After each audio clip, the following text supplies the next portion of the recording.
Good evening and welcome to the KHOU 11 digital newscast. On this Super Tuesday, the race for president tops the ballot. There are several hot state and local races. That's right. Polls closed an hour ago, and KHOU 11 News was the first to bring you the results on air. We're also joined by KHOU 11 political analyst Brandon Rottinghouse to help guide us through the results this evening. Welcome, Brandon. Thank you. Yes, welcome. I want to give you a live look now, though, at Election Central in Harris, Fort Bend, Montgomery, Brazoria, and Galveston counties.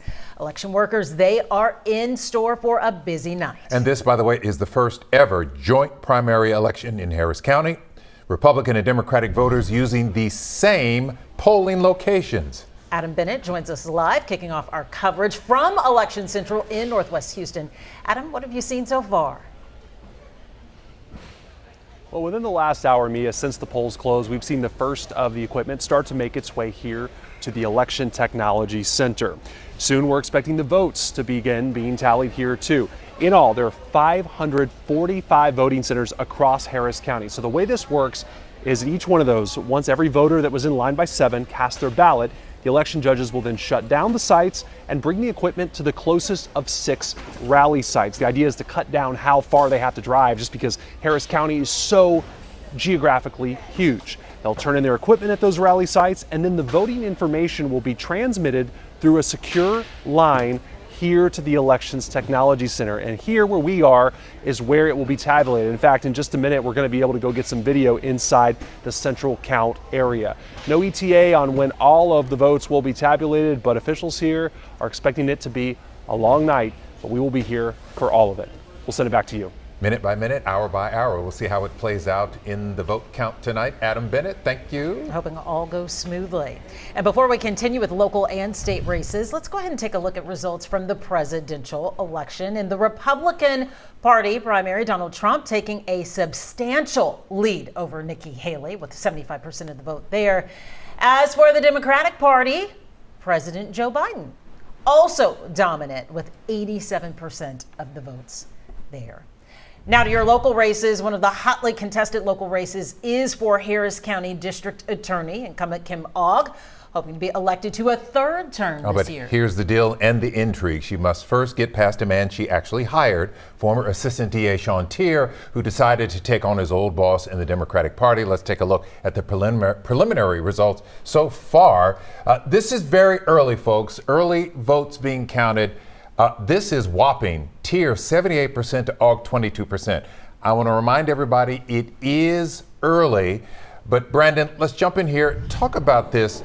The early polling shows Tier ahead, but it didn't show it by that much. This is a pretty stunning outcome so far, and I don't think anybody expected it to be quite this much. But look, Tier took a lot of money. He was able to start campaigning early. He had mailers in the field very soon. So this is not that surprising in the sense that he really did go all in very early. He had said that his former boss was using the office for political vendettas, and that's kind of what the platform he's been talking about, in a toxic work environment. Do you think that's resonating with voters, or do they even understand what he's talking about? I think that they do. I think that's the hook for a lot of Democratic voters. They saw the battle with Judge Hidalgo as being something that they didn't want to see. They didn't want that Democratic Party infighting, and it really turned a lot of them off. But then you add on to that a layer of office incompetence. People looked at what was happening in terms of cases being followed through with and some of the hiring decisions. These things then were just sort of icing on the cake.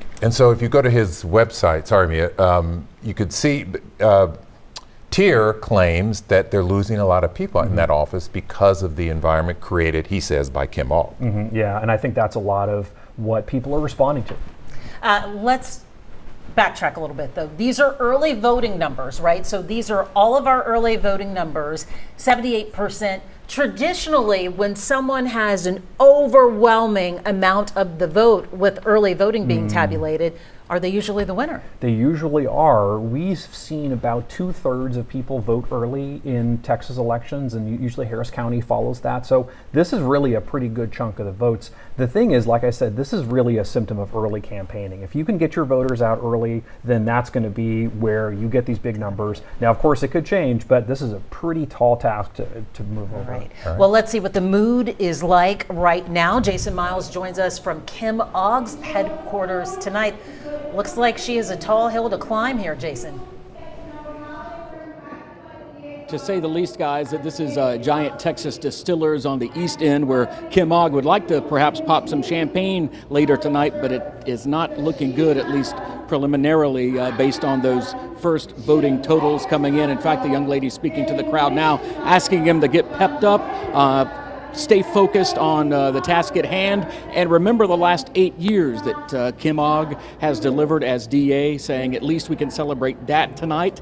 I'm not sure if she's conveying any mood behind closed doors, where the DA is currently watching results with a few close friends and staffers. According to this young lady who just addressed the crowd, the DA, Kim Ogg, will be out maybe after the next round of results. We'll see what shakes out. Of course, today started with a little bit of drama when it came to Kim Ogg casting her own ballot. She went to a polling place she always goes to and was turned away because she says a vote in her name was already placed. Turns out, according to the Harris County Clerk's office, that Kim Ogg's partner in life cast a ballot on Friday, but inadvertently or mistakenly cast it under Kim Ogg's name because they have the same address and stuff like that. The clerk's office saying that the point of the voting process during which you're supposed to check all the information and make sure you're the right person casting the ballot, something went wrong there. Kim Ogg saying, well, an election official should have caught that, but she did get to cast a ballot after all around noontime today, and now joining some supporters as they continue to trickle in here on the east side, watching these results come in, guys. All right, Jason, thank you. Matt Doherty has been covering Sean Tier. He joins us now with the latest from a camp that has to be happy early. Matt? Yeah, certainly a very different mood here. I would describe it as jubilant. You take a look over there, you can see the candidate as he's taking some pictures with some of his supporters when those first round of numbers, those early voting numbers came out. I mean, it was just rounds of applause. Everybody's screaming, everybody very excited now. The word that we're hearing out here now is that it's going to be very difficult, if not impossible, for District Attorney Kim Ogg to come back with the lead that he has right now. We're expecting the candidate to be speaking at the podium in just a few minutes, so we're going to listen in on that and hear what he has to say and some of his thoughts. But yeah, like I said, very, very different mood here. Lynn? Matt Doherty, thank you so much. You were talking earlier, Matt was just saying that it seems almost impossible, even as early, I mean, the polls just closed an hour and 7 minutes ago, that it seems almost impossible that a two-term incumbent can lose. Yeah. It's surprising to see, but this is what happens when you run afoul of the Democratic Party. They really did come out in force against Kim Ogg. I think it also shows how much power Elly Hidalgo has. She was definitely the instrument here that was the driving force behind trying to oust Kim Ogg, and obviously that bad blood spilled over into the election, and Sean Tier seems like he's in good space. All right, so far so good, thank you. All right, off to our next race of high interest, talking about at the federal level, Sheila Jackson Lee trying to retain her seat in the U.S. House as she faces a challenge from former Houston City Council member Amanda Edwards. The results so far, it looks like Sheila Jackson Lee is faring well with 62% of the vote over Edwards and Robert Slater. Elly Ruiz has more from Jackson Lee's election headquarters tonight. Good evening, Elly.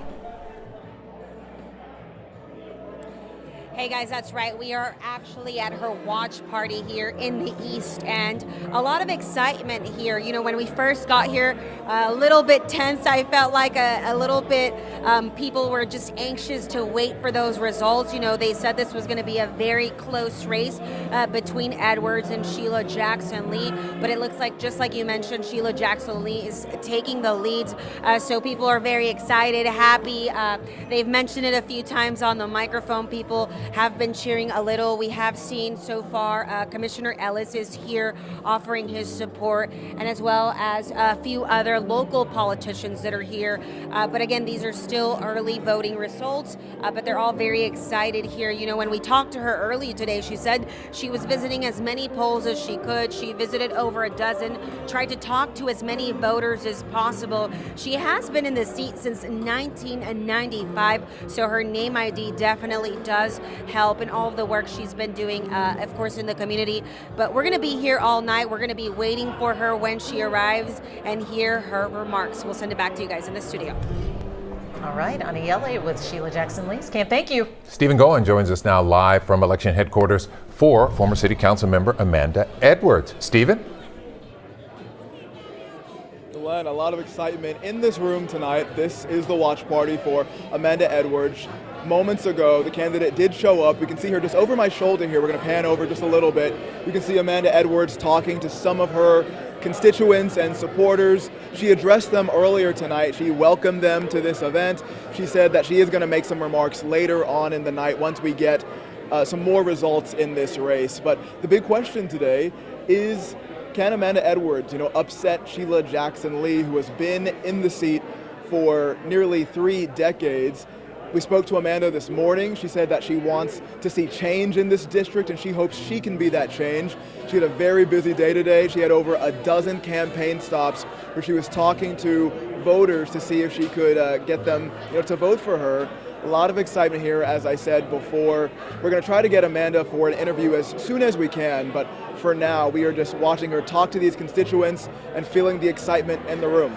Back to you. Early, very early, Stephen Goen at Amanda Edwards' campaign. Thank you. Even though it is early, Professor Rottinghouse, I have to ask, any surprises here that she would take the lead with early voting? I was a little surprised. I thought it'd be pretty close. Amanda Edwards raised a lot of money. She was a very aggressive campaigner. I think, the fact that Sheila Jackson Lee ran for mayor and didn't have a great showing definitely put some tarnish on her candidacy. But I think what we're seeing tonight is that don't bet against Sheila Jackson Lee in her district because they still love her. Well, she has the name ID and 30 years of experience doesn't hurt either. It makes a big difference. And honestly, I think the sort of sense that experience matters is really critical here. You see a lot of people who vote on that reason because that's how you accrue power in the U.S. House, and she's on that track. I know that we spoke last week, and the polling had Jackson Lee and Edwards about 5% apart. This is like almost 30% apart. Again, it is early. Do you think Edwards has a shot? I think it'll close, but I don't think that at this point, given those numbers, that it's going to be able to overcome it. The election turnout machine Sheila Jackson Lee has is pretty good, so it's hard to say that you're going to see a lot of more voters come out to support Amanda Edwards. All the years that we've covered Sheila Jackson Lee, other than the mayor's race, I've never seen her in a close race. Yeah. And we're not seeing that tonight. But I think that's because she has those connections. Those relationships matters, and that's exactly why we're seeing her win. As we heard, Rodney Ellis is there tonight as well in her support. So. We'll see if it holds up. All right. Moving on to our next race, talking about the Texas Senate seat. Republican Ted Cruz, we're just learning just into the newsroom, confirming a victory here for obvious reasons. You can see 88% of the vote. The other 2 candidates in the running here with just 6%, him dominating, winning, and declaring that win tonight. All right, not a surprise there. Let's take a look at the results in the Republican Party tonight. We mentioned Ted Cruz in the lead. Democrats view Cruz's seat as a potential pickup in November. Marcelino Benito joins us with more on that part of the story. Marcelino? Well, guys, Democrats nationally keeping a close eye on this Democratic primary. Take a look at the map. Right now, it's a good old-fashioned thumping. Congressman Colin Allred taking care of business so far in the state. You see a whole lot of teal. That's the color that represents him on this map. Right now, we are at 47% of the vote being tabulated, or that's come in so far. And Colin Allred sits at about 65.3% of ballots cast. His opponent, State Senator Roland Gutierrez, he's currently at 15.4%. That is a huge gap. Again, only 47% of votes counted. Still votes out there, but we'll have to see if he can close that gap. Let's see how Colin Allred is getting this huge lead early on. Well, he's doing it in these major centers. Harris County, he's winning 69% of the vote there. In Dallas, he represents the Dallas area. 80% of the vote, I should say, there. San Antonio, this was a bit of a surprise when I was talking to Professor Rottinghouse earlier. This is Bexar County. This is the area that Gutierrez really represents, and not really making an imprint there in his own district. 49% of the vote going to Colin Allred. Now, we should note we are starting to see some purple pop up here on the map. Purple represents State Senator Gutierrez. And he's starting to win in places like Uvalde. Not a lot of votes there. Uvalde County, obviously the site of that mass shooting. That's really what boosted his name recognition, State Senator Gutierrez recognition across the state. He's winning counties along the border, but not by huge margins. So we'll have to wait and see if he can make a comeback, somewhat of a comeback here as the votes come in along the border. But we'll have to wait and see. Again, earlier in the night, we told you that the magic number that we're all watching is 50%. If one of these candidates gets over 50%, there is no runoff. Right now, Colin Allred well on his way to avoiding that. He's at 65.3%. If that sticks, then no runoff, and he will be the one to face off with Senator Ted Cruz come this November. Guys? All right, Marcelina Benito with that breakdown. Thank you so much. Now, this House Speaker Dade Phelan is facing his toughest re-election yet. A number of Republican leaders have come out against Phelan and in support of his opponent, David Covey, that is, following the impeachment trial of Attorney General Ken Paxton. Our sister station, WFAA in Dallas, caught up with him earlier today. I tell Ken, best of luck in the future. Dan Patrick. He's got a rough road ahead of him. Well, he's got a trial coming up. He does have a trial coming up. He may have more than one coming up. Several. What about Dan Patrick? Dan,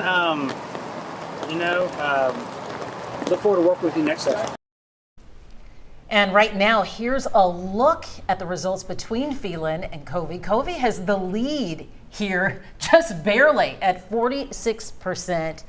We have seen this race stay close since the polls closed at 7 o'clock. We'll see how things fare as the evening goes on. Yeah, Brendan Rottinghouse, let's talk about this. Now, so backstory here, Dade Phelan orchestrated the House to begin impeachment proceedings against Ken Paxton, the Attorney General. And once that proceeding was over and Paxton was acquitted, there was talk that we're going to go after everybody who was involved in coming after him. Yes. And the retribution has begun.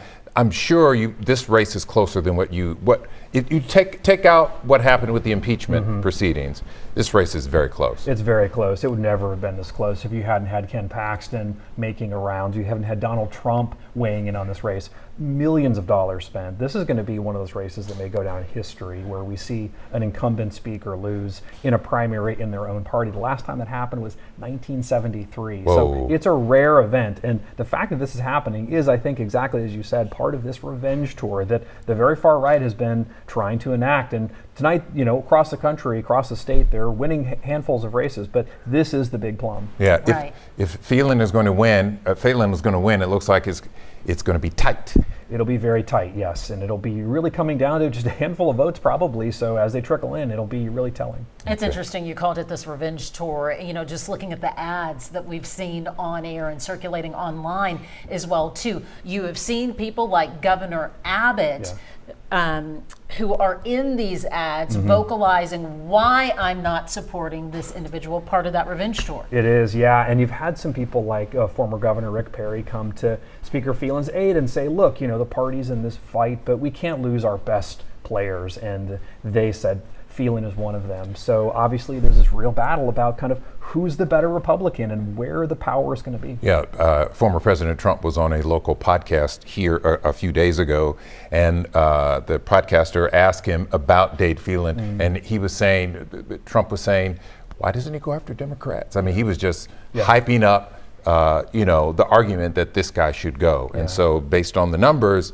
that kind of campaigning has been effective. It has been. And what's interesting is that Dade Phelan basically delivered on everything Republicans wanted. He got them abortion legislation. He got them caste legislation. And so now we are fighting about small things. But, Democrats and Republicans can disagree on this. But Phelan committed the sin of putting Democrats in committee chair positions, which has been historically key, but that's exactly right. When you kind of run against them, you're going to run up against some very powerful Republicans, and that's where we are. Very insightful Professor Rottinghouse, thank you so much. You'll be with us this evening. And we have you covered as the results continue to come in.